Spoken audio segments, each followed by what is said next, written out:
Assalamualaikum warahmatullahi wabarakatuh. Minggu ini atau di pertemuan ini kita akan masuk ke pengolahan penyakit tanaman menggunakan peraturan. Memangnya bisa mengendalikan penyakit pakai peraturan? Gitu. Nanti kita bahas. Ada istilah pemberantasan, pengendalian, dan pengelolaan. Tiga-tiganya tidak asing di kita. Lalu yang mana yang istilah yang kita pakai? Pemberantasan itu artinya membebaskan tanaman dari hama, penyakit, gulma. Pakai cara apapun, pokoknya tujuan akhirnya habis, nol.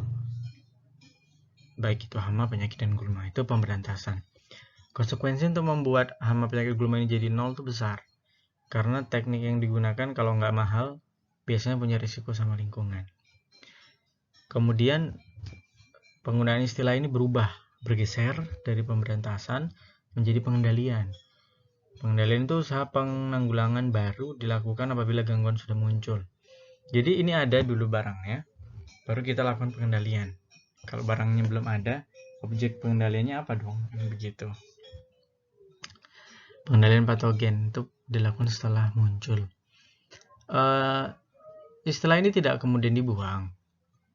Ya, istilah ini tidak dibuang, tapi juga nggak lagi dipakai karena sekarang kita bukan tidak dipakai, tidak yang paling tepat untuk dipakai karena sekarang kita gunakan istilah pengelolaan. Pengelolaan ini baik sebelum maupun setelah. Jadi dalam pengelolaan itu ada pengendalian itu ya.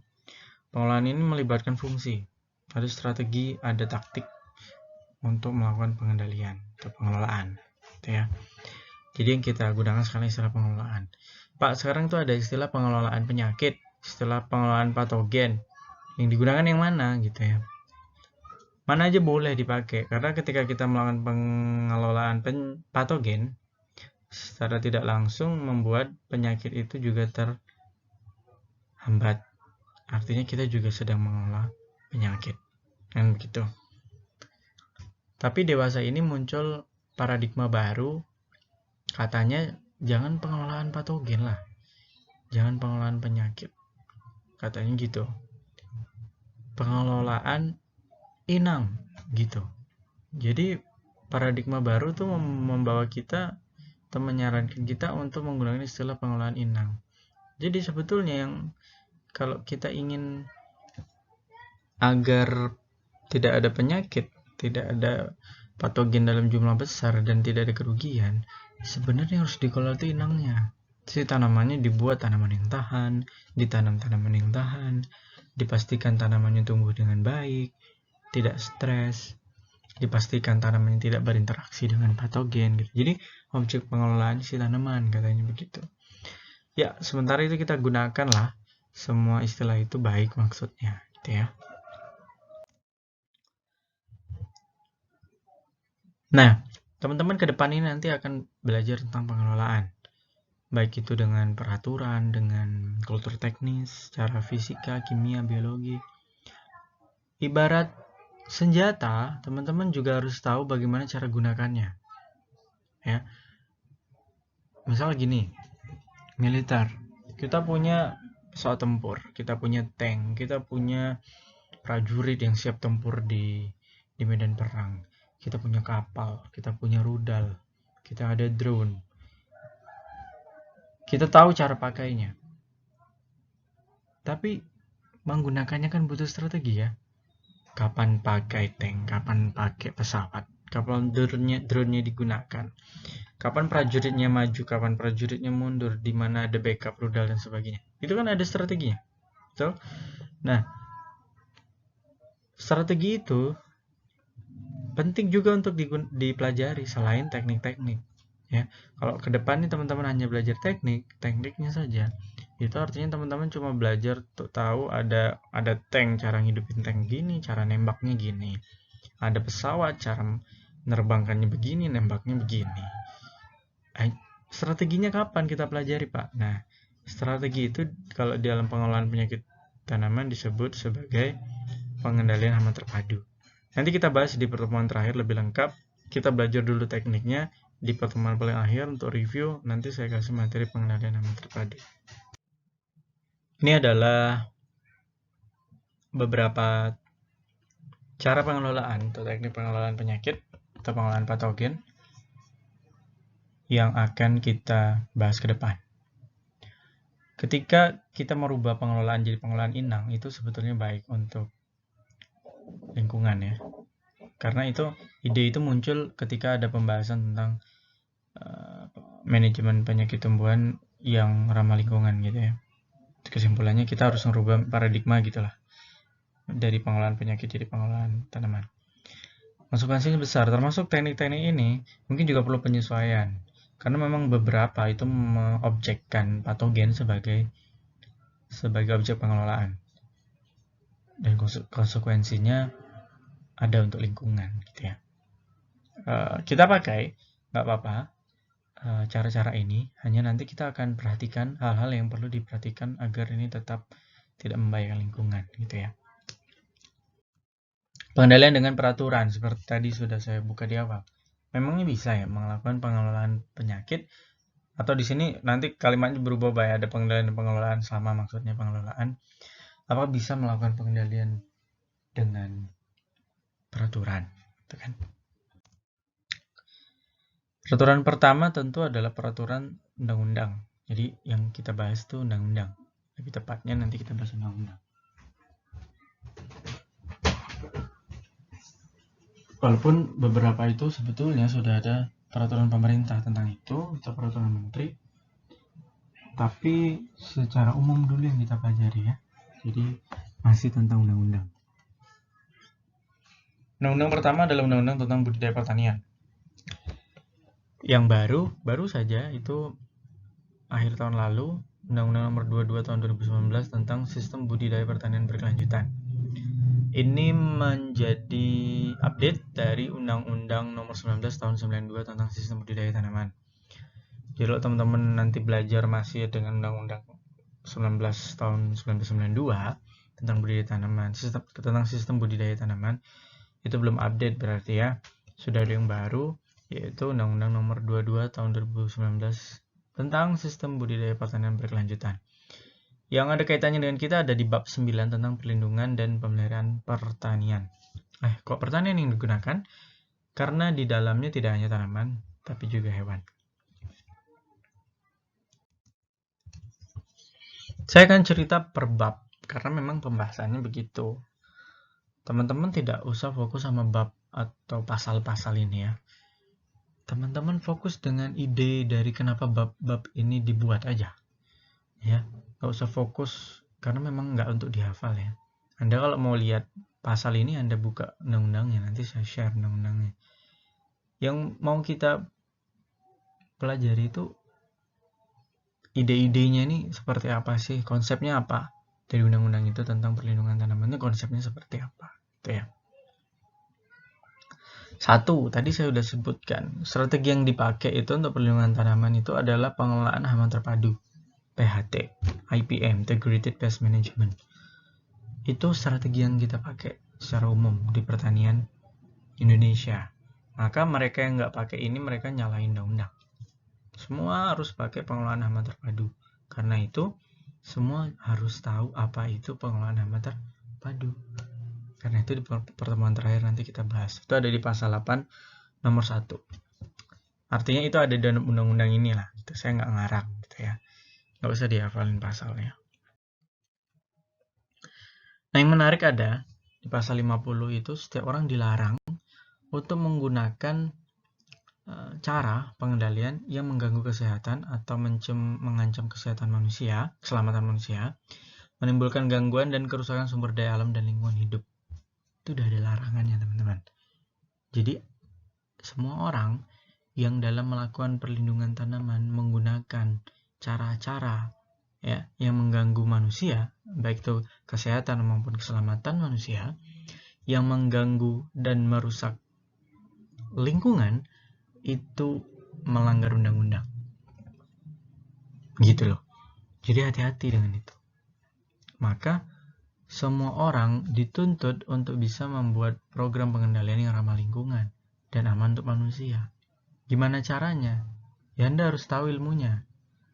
Makanya teman-teman pertanian, sarjana pertanian, itu nanti lulus adalah harapan-harapan karena Anda orang-orang yang punya ilmunya gitu. Jadi ini penting untuk kita pelajari dengan baik. Apapun yang ilmu yang Anda konsentrasi, keilmuan yang Anda tempuh nanti.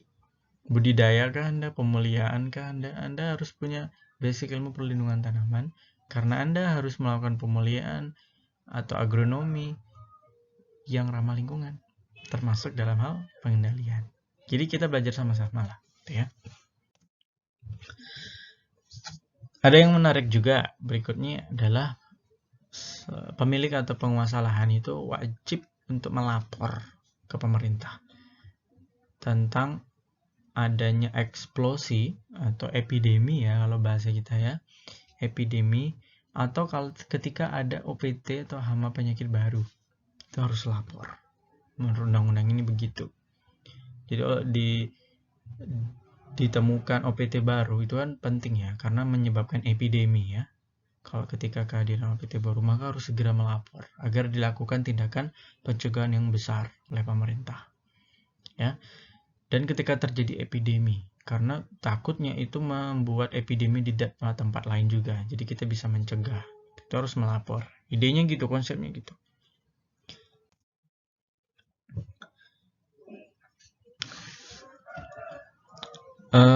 Berikutnya tentang eradikasi ya pada tanaman, depopulasi pada hewan. Ketika ada epidemi patogen hebat, patogen yang jahat yang bisa membuat kerugian yang makin besar jika dibiarkan, maka pemerintah punya wewenang untuk melakukan eradikasi. Eradikasi itu pemusnahan massal. Seluruhnya dimusnahkan. Hingga tanaman sejenis, baik itu yang sehat sekalipun yang ada di sekitarnya juga harus dimusnahkan. Dan itu dilindungi undang-undang, diperbolehkan. Tapi ingat, yang punya wewenang itu pemerintah. Bukan kita. Rakyat biasa gini nggak boleh. Ya, oh ini bahaya Pak, Bapak harus eradikasi pertanian Bapak ini, saya bakar ya Pak, saya boleh kok menurut undang-undang, nggak boleh Anda. Yang boleh itu hanya pemerintah. Yang kita bisa lakukan adalah melapor tadi sehingga salah satu tindakannya adalah eradikasi. Maka lahan-lahan yang terserang itu akan dieradikasi dan harus ikhlas petaninya. Kecuali petani yang lahannya sehat, yang harus juga dieradikasi untuk pencegahan, itu akan diberikan kompensasi.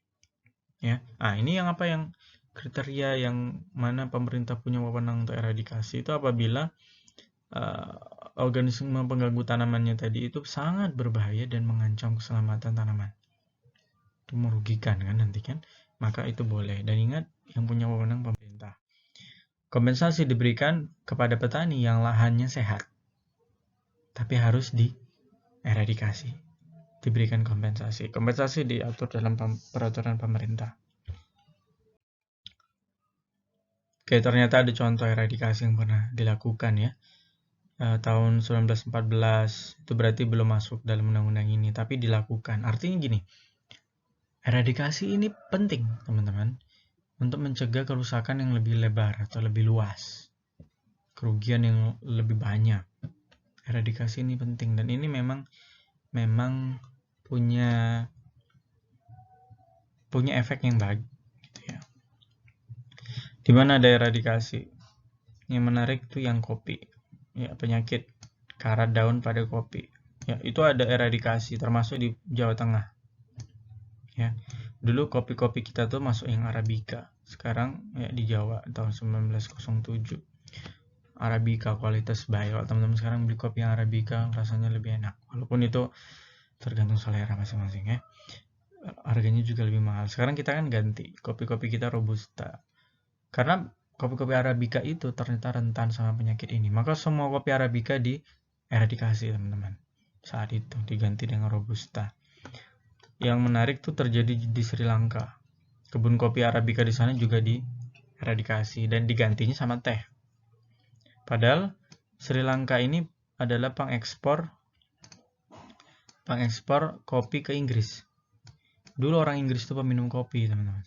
Sejak mereka eradikasi kopi, Sri Lanka eradikasi kopi dan ganti teh, maka yang diekspor ke Inggris teh. Sejak saat itu teh hingga hari ini itu peminum teh. Dulu jamuannya adalah jamuan kopi, nggak jamuan teh. Sekarang bahkan ada jamuan teh. Perubahan sosial karena penyakit tumbuhan. So, eradikasi itu penting karena itu diatur dalam undang-undang.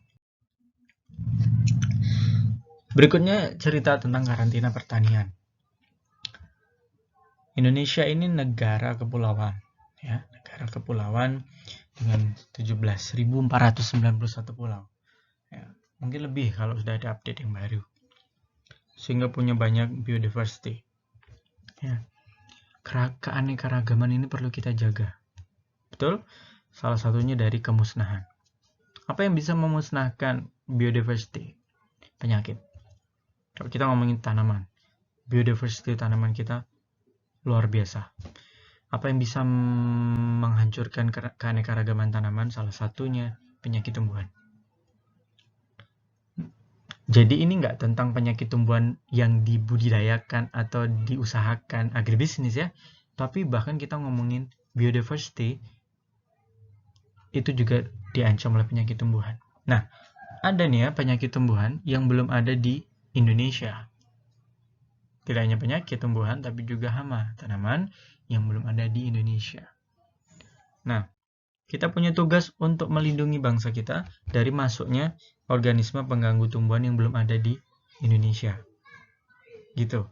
Nah, atau yang kemudian disebut sebagai organisme pengganggu tanaman karantina karena belum ada di Indonesia atau di Indonesia dalam jumlah yang sedikit. Nah, tugas perlindungan ini dilakukan oleh Badan Karantina Pertanian. Ya.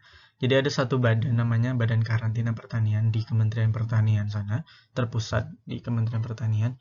Itu tugasnya, job description-nya adalah untuk mencegah masuk dan menyebarnya organisme pengganggu tanaman ke wilayah Republik Indonesia. Jadi ada itu badan yang tugasnya seperti itu, agar kita nggak ketambahan OPT baru dari luar negeri yang belum ada di Indonesia. Kita akan cerita detail tentang karantina pertanian. Ya, ini tujuan karantina pertanian menurut Undang-Undang 21 tahun 2019 tentang karantina hewan, ikan, dan tumbuhan. Oke, jadi nggak hanya tumbuhan yang dilindungi, tapi juga ikan dan hewan. Ya. Poinnya ada di OPTK itu belum terdapat di wilayah Negara Kesatuan Republik Indonesia, atau kalau sudah ada terdapat sebagian. Oke, ini ternyata tentang definisi OPTK. Dan OPTK ini diidentifikasi, dibuat daftarnya, ditetapkan oleh pemerintah pusat. Jadi Menteri Pertanian tanggung jawab untuk buat OPTK list.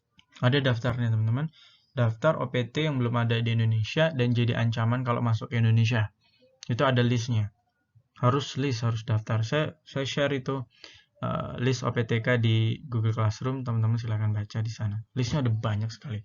Dan sebegitu banyak, itulah organisme pengganggu tumbuhan karantina yang harus dijaga, harus diawasi oleh Badan Karantina Pertanian agar tidak masuk ke negara kita.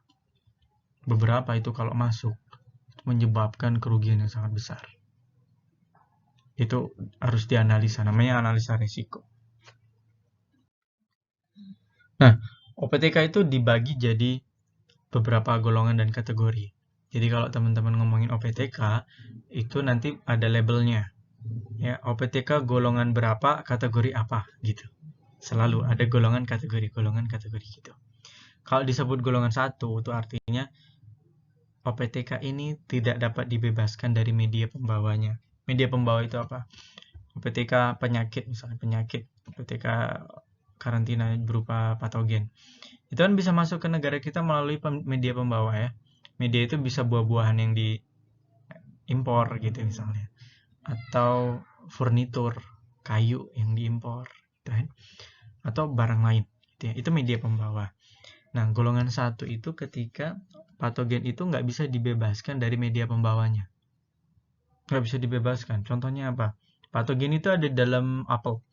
Anda memusnahkan gimana caranya kalau ada di dalam apel? Apelnya harus dibakar. Artinya nggak bisa dibebaskan kan? Nggak bisa dibebaskan. Atau golongan 2. Golongan 2 itu jika bisa dibebaskan. Misal pada furnitur tadi. Bisa tuh kita fumigan, kita kasih perlakuan kimiawi, tidak berbahaya karena nggak dimakan furnitur. Jadi bisa dibebaskan. Itu golongan 2. Jadi nanti kalau ada OPTK di golongan 1, wah itu gawat banget. Karena begitu itu ada di produk yang diekspor, yang diimpor, pasti reject. Kenapa? Nggak bisa dibebaskan. Tapi kalau bisa dibebaskan, maka kita buat perlakuan. Kemudian OPTK juga dibuat kategori A1, A2. A1 itu belum sama sekali ada di Indonesia. Wah ini sangat-sangat nggak boleh masuk. Ya, yang kedua itu sudah ada di Indonesia tapi sedikit. Nah, jangan tambah banyak dong, gitu ya. Jangan tambah banyak. Gitu. Nah, untuk itu selain dibuat daftar OPTK tadi, penting juga dibuat analisis risiko. Artinya gini teman-teman. Nih, saya baca ya. Tingkat perlindungan yang layak sebagaimana dimaksud pada ayat 1 dilaksanakan analisis risiko. Jadi, karantina itu listnya nanti teman-teman lihat di daftar yang saya bagi. OPTK-nya itu banyak sekali teman-teman. Apakah karantina bisa membuat perlindungan dengan sebegitu banyak OPTK? Kan nggak bisa. Maka dibuatlah prioritas lah ibaratnya gitu. Mana yang paling prioritas untuk diawasi betul. Nah, itu tergantung pada analisis risiko. Ada beberapa patogen misalnya, bahaya nih, bahaya. Tapi dia bisa ditularkan dari tanaman satu ke tanaman lain hanya lewat vektor serangga. Nah, vektor itu nggak ada di Indonesia. Maka resikonya, analisis resikonya jauh lebih rendah ketimbang patogen yang bisa ditularkan lewat angin misalnya. Itu lebih bahaya. Maka fokusnya lebih ke sana. Bertahap, ya, karantina melebarkan fokusnya, kemampuan kapasitasnya agar bisa fokus ke lebih banyak hal hingga mampu fokus pada semua OPTK yang dia punya. Sebelum kapasitas itu berkembang, mana dulu yang jadi prioritas itu berdasarkan analisis risiko. Nah, analisis risiko ini perlu dibuat di setiap kali jika ada pertama kali media yang masuk. Misal gini, kita baru mau impor untuk pertama kali jeruk dari Florida misal. Maka untuk kali pertama itu kita harus list. Jadi kita kirim orang ke sana untuk cek kebun jeruk sana. Di sana punya penyakit apa aja. Cocokkan dengan database kita mana yang belum kita punya. Jadi karantina itu harus kuat dalam hal identifikasi dan diagnosa penyakit. Dan dia juga harus punya daftar lengkap tentang apa yang sudah kita miliki di Indonesia. Sehingga kita bisa compare. Apa yang ada di Florida dan belum ada di Indonesia. Oke, inilah OPTK-nya. Lalu dibuat analisis resikonya, mana yang bahaya. Medium, sedang, berat, gitu. Itu karantina. Nah, teman-teman, sekarang kita masuk ke perdagangan internasional di mana pajak masuk itu nggak bisa lagi semena-mena. Betul? Kita juga masuk ke perdagangan bebas, di mana kita punya kepentingan untuk jualan keluar. Maka kita nggak boleh menghambat orang untuk jualan ke dalam. Betul nggak? Kan gitu tuh peraturannya. Kita mau jual salak nih keluar, Cina misalnya. Cina jualan jeruk ke Indonesia. Kita mau protek jeruk biar nggak masuk ke Indonesia, misalnya. Nanti dia bisa protek salak kita dikirim ke sana dong. Nah, kita harus hati-hati kan. Nah, satu garda ini sama-sama tahu walaupun karantina sebetulnya tidak difungsikan untuk itu. Tidak difungsikan untuk itu. Tapi kalau ditanya siapa garda penahan laju impor, maka itu karantina. Karantina yang ketat dan ilmiah. Ya, sehingga kalau memang bawang ini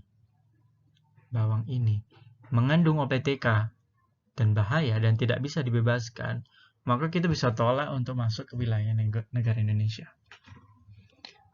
Dan di situ petani-petani kita punya kesempatan untuk jualan di dalam produknya sendiri. Kita pembeli punya kesempatan untuk membeli produk dalam negeri. Jadi bisa dibilang gini lah, karantina ini yang menjadi garda untuk memfilter impor. Walaupun fungsi karantina bukan itu. Bukan. Karantina bahkan tidak boleh melakukan itu. Melakukan pelarangan masuk karena alasan impor perdagangan gitu nggak boleh. Yang boleh jadi alasan adalah keberadaan OPTK.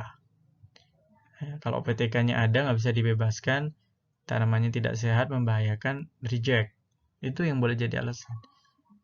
Nah, kalau karantina kita kuat, karantina kita punya alat deteksi yang hebat, punya list daftar yang lengkap, maka nggak gampang dong produk pertanian asing masuk ke dalam negara kita. Dia harus punya kualitas yang sangat luar biasa tinggi. Di situ kita sudah memberikan kesempatan waktu pada petani kita untuk mengembangkan produknya, kan? Sehingga ataupun kalau ada impor masuk, nilainya adalah sesuatu yang memang punya kualitas yang baik. Jadi kita masih punya kesempatan untuk bersaing. Gitu, idenya gitu. Walaupun sekali lagi karantina bukan tugasnya untuk itu, tapi ya kita sama-sama tahu lah, semua negara melakukan hal yang sama. Menggunakan karantinanya, dibuatnya menjadi kuat agar bisa menjadi filter dalam perdagangan internasional. Nah, agar karantina ini tidak digunakan sewenang-wenang termasuk untuk hal perdagangan tadi, maka semua kegiatan karantina sedunia ini diatur dalam standar-standar sanitasi dan fitosanitari. Ya, diatur di situ, karantina itu mengacu pada hal itu agar tidak semena-mena. Itulah yang dimaksud kesepakatan atau hal-hal yang dilakukan itu termasuk manajemen risiko tadi. Nggak boleh semena-mena, wah ini gawat kalau masuk, nggak boleh gitu, harus tetap ilmiah. Nah, kurang lebih itu yang ada dalam kesepakatan standar itu. Nah, ini tugas karantina. Ya, yang biru aja yang jadi pokok, mencegah masuk, dan kalau udah masuk, tidak sengaja masuk, mencegah tersebar. Itu juga tugas karantina. Ya. Dan kita ya sama-sama fair. Kita juga mencegah kita punya OPT keluar ke negara orang yang nggak punya OPT seperti kita miliki dong. Ya sama-sama lah. Karantina negara lain, oke, setiap negara punya karantina pertanian ya teman-teman. Karantina negara lain mencegah agar OPTK negara dia nggak masuk ke negara kita. Kita ya cegah dong agar OPTK kita tidak keluar. Tujuannya tidak hanya untuk pertanian, tapi lebih besar sekarang karantina itu tujuannya untuk melindungi biodiversity. Tidak hanya sekedar untuk mencegah hama penyakit merusak agribisnis dan menyebabkan kerugian pada petani, tapi juga untuk mencegah rusaknya keanekaragaman hayati di Indonesia karena punah disebabkan oleh penyakit. Bahkan tidak hanya bebas patogen. Karantina sekarang punya hak untuk juga memastikan barang pertanian yang masuk itu juga memenuhi standar keamanan dan mutu. Baik itu pakan dan juga pangan. Jadi, siapa yang jaga standar mutu untuk produk yang masuk ke dalam negara kita juga karantina. Jadi kalau ada bawang, apakah bawangnya berkualitas baik, tidak mengandung cemaran bahan kimia, itu yang menjaga juga karantina. Jadi karantina harus kerjasama dengan BPOM dan sebagainya. Tidak hanya OPT teman-teman, atau organisme pengganggu tanaman, nggak hanya itu. Ya, termasuk ketika masuk agens hayati, itu kan anak baik Pak. Iya.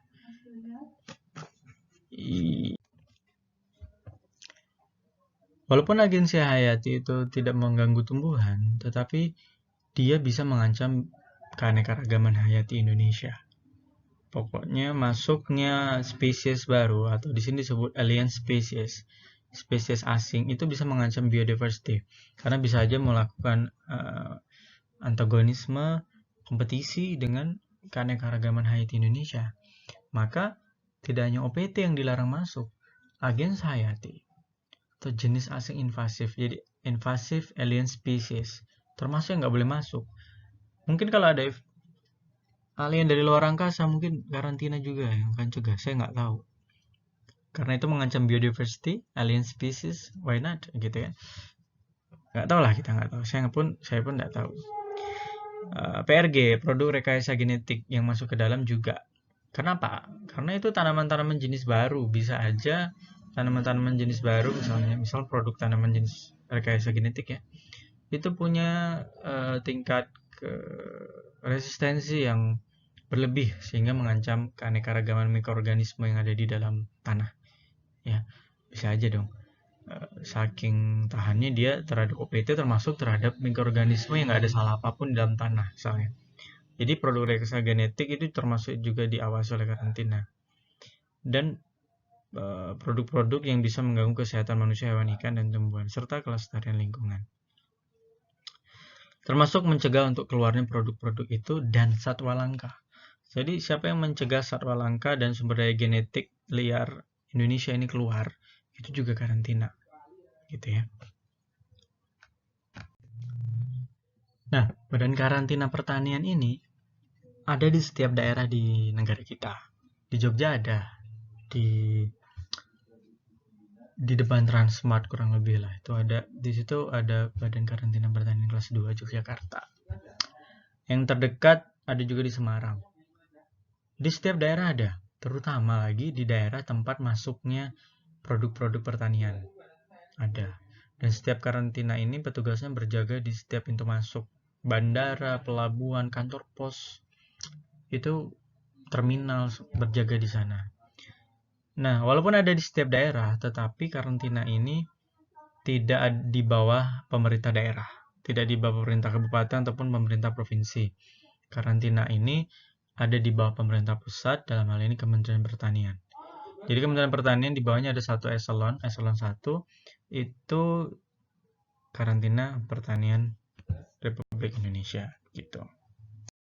Jadi di wilayah-wilayah pemasukan itu petugas karantina berjaga. Objek apa sih yang jadi objek pengamatan dari petugas itu? Ada beberapa objek. Objek itu semuanya adalah media pembawa atau sesuatu yang bisa membawa OPTK masuk ke dalam negara kita. Misal produk pangan, jelas ya, pakan. Produk rekayasa genetik, itu juga bisa jadi media pembawa ya. Sumber daya genetik, agensi hayati, jenis asing invasif atau invasive alien species, tumbuhan dan satwa liar, serta tumbuhan dan satwa langka. Itulah objek yang jadi pengamatan. Misal beberapa saat yang lalu kita ada Asian Games. Atlet berkuda itu kan bawa kuda masuk ke dalam negara kita ya. Kan mereka nggak bisa pakai kuda yang ada aja di Indonesia gitu kan, nggak bisa ya. Harus pakai kudanya sendiri dari negaranya masing-masing. Nah, kudanya itu pun harus ditreatment, teman-teman. Kudanya itu harus sehat, kudanya harus punya kualitas yang baik gitu. Segitunya gitu ya. Gitunya. Objek-objek yang jadi objek pengamatan itu adalah media pembawa, dan itu adalah hal-hal berikut ini. Nah, pelaksanaannya karantina itu sendiri dilakukan sebelum melakukan atau pemberitahuan izin ekspor atau impor. Sebelum. Nah, setiap pembawa media ini, jadi penanggung jawab alat angkut, baik itu udara, laut, kereta api, darat, dan sebagainya, itu wajib menyampaikan dokumen pemberitahuan masuk media pembawa kepada karantina. Jadi kewajiban itu ada dimiliki oleh yang membawa. Memang yang ngurus itu yang punya barang, tapi yang punya kewajiban lapor itu yang membawa barang itu. Jadi bukan pejabat karantina yang aktif harusnya, tapi mereka yang membawa itu yang harusnya aktif melapor. Nah, tapi untuk kasus di mana kegiatan pengamatan OPTK itu nggak sebentar, teman tahu dong. Ya, anggaplah misal kita impor jeruk, kemudian apakah di dalam jeruk itu ada OPTK? Kan kita harus lakukan sesuatu terhadap jeruk itu. OPTK-nya ada di dalam, nggak kelihatan kalau cuma dilihat kulit jeruknya. Maka butuh waktu. Nah, sehingga butuh waktu yang lebih panjang, maka akan dilakukan pengamatan pasca masuk. Jadi setelah nyampe ke sini, saya udah turun dulu barangnya, tahan di pelabuhan, kita periksa dulu. Karantina periksa, jika bebas, barulah kontainer tadi boleh keluar dari pelabuhan. Gitu ya. Dan ini juga membuat karantina harus dikejar waktu, nggak boleh leye-leye. Harus tepat waktu. Pengujiannya harus cepat, kalau enggak barang-barang itu busuk. Gitu ya. Ini bagaimana karantina itu menjaga negara kita dari OPTK itu tadi ya. Strateginya gimana? Ini untuk yang masuk. Jadi semua produk yang masuk itu harus membawa sertifikat kesehatan dari negara asal. Jadi namanya phytosanitary certificate. Itu diterbitkan oleh negara asal, atau lebih pasnya diterbitkan oleh karantina negara asal. Nah, produk itu harus masuk beserta dengan produk. Sertifikat itu harus masuk beserta dengan produk. Produk yang masuk tanpa sertifikat itu nggak boleh masuk. Gitu ya. Jadi negara asal bertanggung jawab untuk memastikan yang dia kirim itu bebas. Gitu. Nah, masuknya pun itu harus melalui tempat-tempat yang sudah ditetapkan. Tidak banyak. Diatur, dipersempit untuk memasukkan produk-produk pertanian itu hanya boleh di beberapa pelabuhan tertentu. Tidak boleh di setiap pelabuhan. Lagi negara kita ini negara kepulauan, di mana kita bisa masukkan produk lewat mana aja. Nah, itu hanya boleh masuk lewat beberapa pelabuhan-pelabuhan terdekat. Nah, setelah masuk, kemudian melaporkan dan menyerahkan media itu kepada karantina. Begitu juga untuk keluar. Untuk keluar sama. Produk itu harus juga dibekali sertifikat kesehatan, dan itu dibuat oleh karantina Indonesia. Keluar juga hanya boleh dari tempat-tempat yang sudah ditetapkan oleh pemerintah, dan untuk bisa keluar harus melapor kepada pejabat karantina.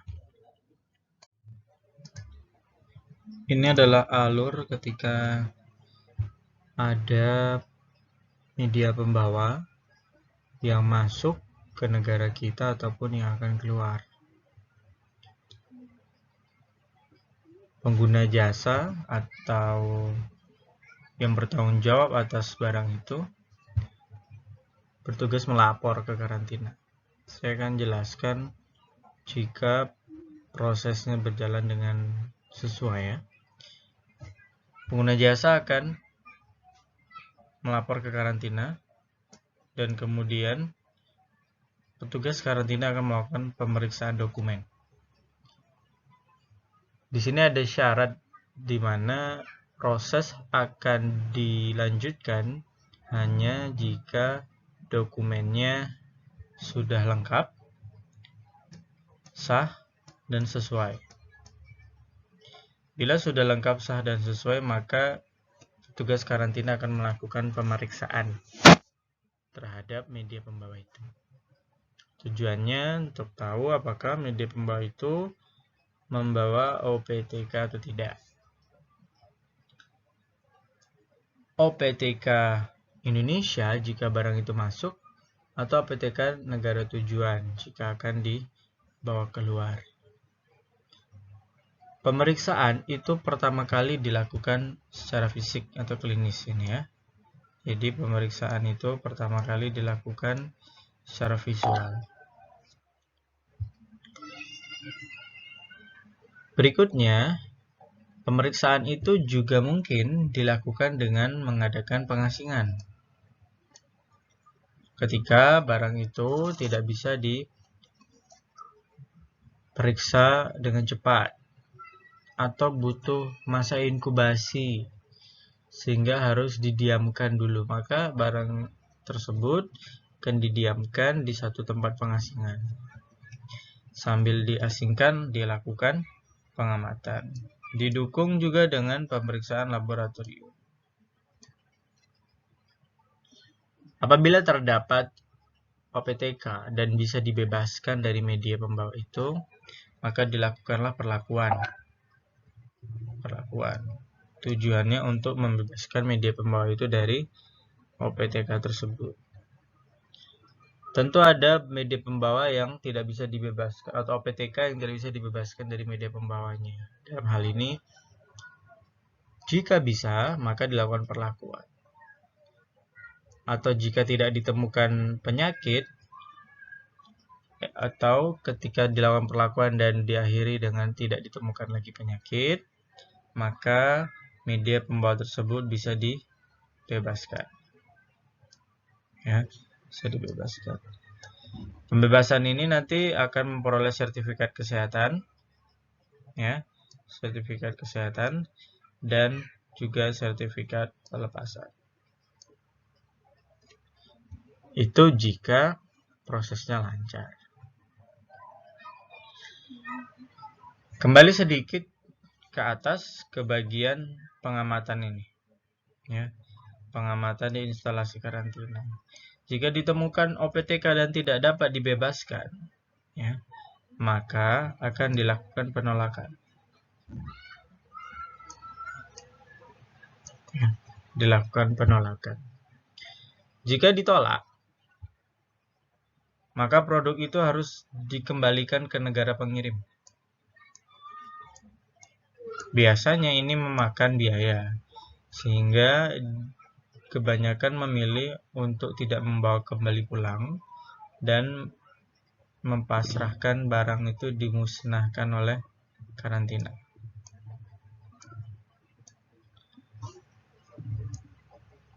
Begitu.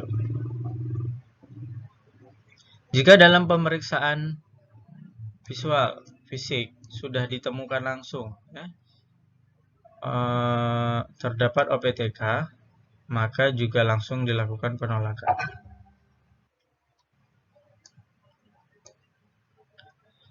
Naik lagi ke atas di pemeriksaan dokumen. Jika dalam pemeriksaan dokumennya tidak lengkap, maka produk itu ditahan dulu. Ya, produk itu ditahan. Tapi jika tidak melapor, jadi ketahuan nih bahwa masuk dan dokumennya tidak lengkap, itu artinya dia tidak melapor, maka dijatuhi sanksi. Tapi jika dia melapor, kemudian diketahui tidak lengkap, maka dia ditahan dulu barangnya, ditahan, dan diberikan waktu untuk melengkapi. Gitu. Kalau sudah lengkap, maka dia pulang lagi dari awal, dari pemeriksaan dokumen. Jika tidak lengkap, di sini tidak lengkap, ya, maka dilakukan tindakan penolakan dan atau pemusnahan. Sekali lagi tadi saya sampaikan, setelah ditolak, produk itu akan kemudian diminta untuk dimusnahkan, di reekspor kembali pulang. Kebanyakan dari eksportir dan importir itu tidak mau mengekspor kembali ini ke negara asalnya. Ini dikembalikan ke negara asal karena mahal, biayanya nggak menutupi. Maka sebaiknya dimusnahkan di negara kita. Seperti itu. Ini dua video sederhana yang bisa menjelaskan dengan lebih baik tentang karantina itu seperti apa. Ini contoh soal untuk belajar di sela-sela waktu luang. Nah, kembali ke pertanyaan di awal sekali tadi. Apakah cukup peraturan ini bisa mengelola penyakit tumbuhan? Tentu jawabannya tidak.